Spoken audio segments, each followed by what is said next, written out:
So just while you're getting warmed up, one of the things I've sort of realised with back defence is, and there's an element of like flexibility with this. When people talk about flexibility a lot of the time, they get into discussions about kind of, it's almost like they're showing excessive flexibility, and there are problems I think with having excessive flexibility. One is there's a chance that you get more injured. And I think there's a few different reasons why that happens, partly because people become more flexible and they start relying on flexibility rather than, you know, monitoring distance. So they let the body get into further extremes. So that's certainly one of them.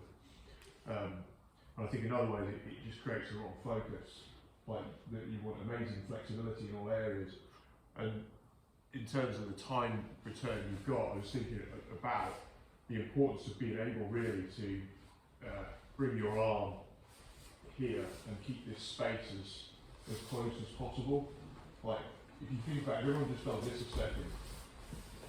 And just feel like with your other hand, so you're trying to put your thumb to your ear, right? I want to always block this space from somebody choking. So if you look at where your elbow hangs, I don't know how, like, it would be different for everybody, but like, if I start trying to put my arm under here, there's an awful lot of space.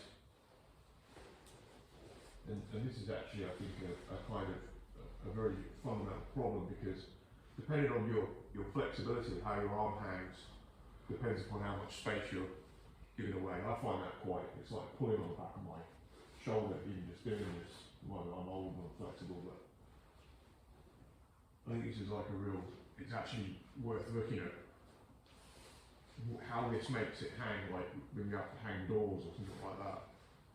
But like just at how tight all these things are, your lat, your rear delt, your tricep, because that sets how much space there is to get under. That's what it feels like to me. So when I'm defending the back, I really would like to be able, just from where they hang, I don't know if this is unrealistic, but if Pete has his hooks in on me,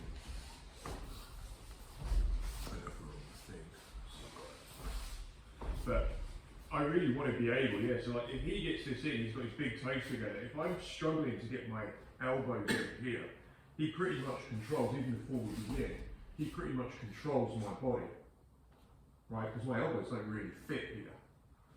So this compromises everything, because when he gets these in here, he controls. Like if I'm here, I have nothing.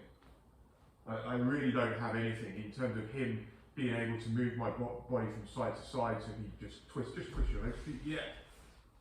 So it's really important that, like, I need to get my base to stop him from turning. But my basic problem is my elbows just don't hang where they need to hang. They hang giving underhooks, and I think that's kind of my sort of theory is that's kind of a flexibility issue to some degree as to how, because I really want these inside. Because once they're inside, I have technical stamina. But if they're not inside, I don't. Does that make sense? So I don't know how everyone, like, if you've got or reasonably flexible shoulders, it's not because you want to hyperextend them, but you do sort of want your elbows to sit as comfortably as they can in here. And for me, it's a struggle. It's actually a struggle to get my elbows in. I have to really sort of move them a lot. Whereas if they were just hanging a bit further, the more they hang further in, the more my elbows inside the knees, and the easier it's just going to be for me to.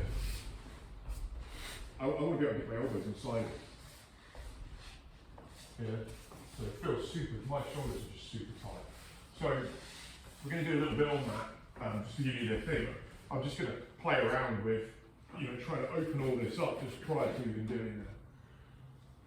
doing drills. And I think it's something worth these sorts of stretches where the gi makes it harder. But these types of stretches that I've had yoga instructors give me in the past, I think they really pull on all that side of it. And if I can just get that elbow to kind of my shoulders to be a bit more flexible when they're relaxed, I'm not trying to do the splits type stuff and be able to do crazy things. I just want them to hang with stuff. So I don't think it's like excessive, it's just about just being able to get them to just be a little bit more relaxed and not having to kind of pull on it the minute I'm doing this, because this just all seems to be super tight. So it's more about being, I think, supple rather than having to be extreme.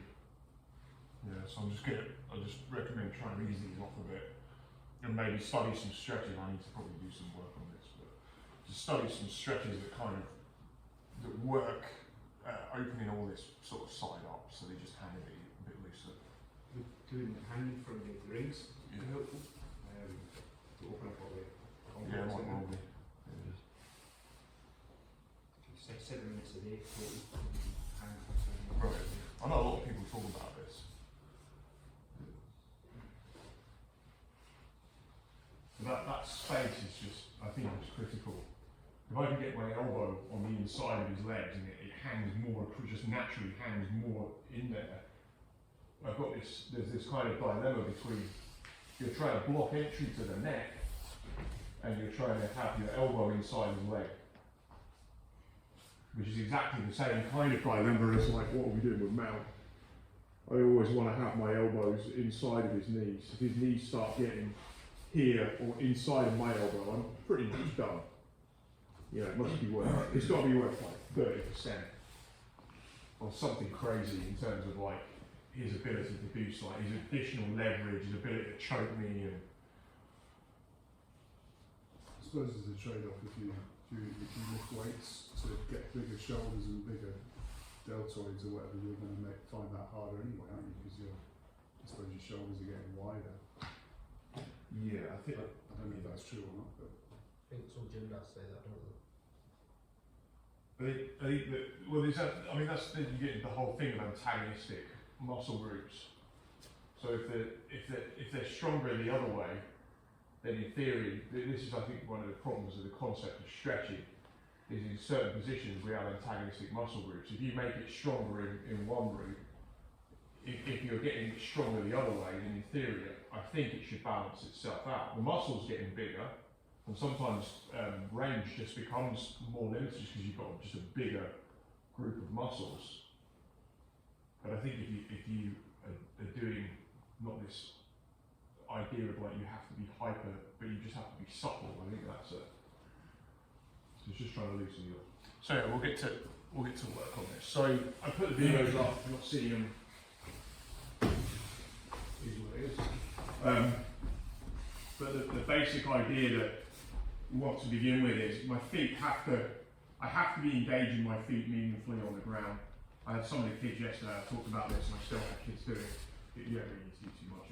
I had some of the kids doing stuff like this, and it's like, I can't help you if you don't listen. This is meaningless, right? And I see people will do stuff like this, and I'll do it. You know, it's kind of habit, but you have to really get your feet doing something, because if my feet are doing nothing, Pete may as well just do a technical stand-up on me and take his face down. Yeah, just us. Yeah. Yeah, and it's just like horrific. He's now transferring it. Right? So if my feet are not working, don't even bother with anything else. Just technical stand. You just technical stand up and drives my chest to the ground on whatever angle it first. Yeah. And now once the choke goes in, I can't even like I start trying to push it. Okay. So this is the first thing: is that you really got to stop the guy getting his face down. Yeah. And so the only way I'm really going to get him, my feet need to be meaningfully engaged. If I feel him technical stand up, I need to be able to push. These need to be able to counter whatever it is he's trying to do to me. So I may have to kickstand a little bit if he tries to take me that way. I kind of feel it. Yeah, he tries to take me the other way. Whatever. I'm just not there. So he doesn't get to, my legs have to be working. Yeah, so that's the first thing. The other thing we're talking about is thumbs going in here. And I really want to try and get my elbows in. If I find my head is going behind my hips, I always will scoot. It sort of depends a little bit on how he's postured on me. So I'll scoot. But my elbows, I'm always trying to get these elbows in. If one of my elbows is inside, I may as well just hit the technical stand up myself. And then everything's just going to become about putting elbows in. And I don't want him to pull me. So if I really am trying to resist the pull, if he's very close to me, I know he's trying to pull. So now, now I'm going forwards. But the danger always in me doing this is he's going to switch to technical stand-up. Because why would he pull a guy that doesn't want to pull? Yeah? So have a little play, get a partner, have a little play with this, with just this position. Just to begin with, work on getting your elbows in. So I start with my thumbs behind my ears, I get my elbows in. I'm kind of looking for this. If they're close to me, on the back, I need to put technical stand up in because they can take your face down. So just have a play back and forth with it with your partner, and we'll kind of bring it back in. Get body.